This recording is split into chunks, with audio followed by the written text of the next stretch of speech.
Welcome to another episode of Word Mentality from Grammar and Thongs, where I try and explain the word origin or the etymology of a word or a phrase that is often mispronounced or misused or misspelt in the hope that you'll be able to use it and spell it and pronounce it correctly in the future.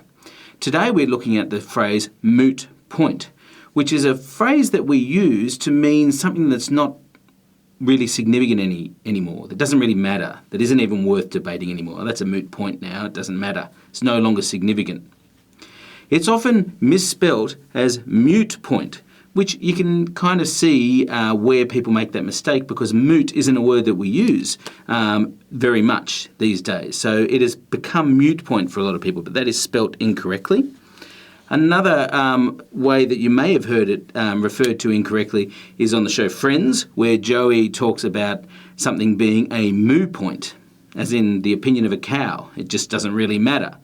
Now, obviously, that's a joke, and it's the incorrect way to use moot point, but he was getting closer with the spelling to then mute, and he was also getting closer to the meaning, being that it's no longer a significant thing, it doesn't really matter anymore. But of course the spelling should have been moot point. This is the correct spelling of our term for today.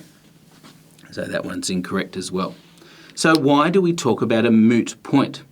Well, the thing is that years ago it used to have a different meaning to this, and if we know that different meaning, then the spelling makes a bit more sense.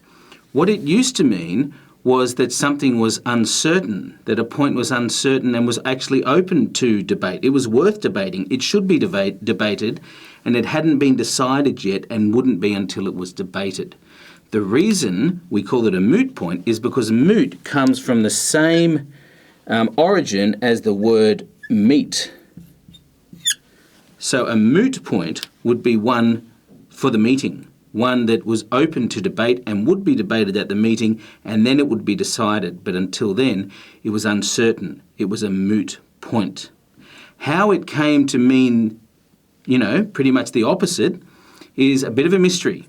But there is a thing called a moot court that students, particularly legal students, would be familiar with at universities. And what happens at a moot court is matters are debated and students get to practice their skills, but the outcomes don't really matter. It's like a mock trial.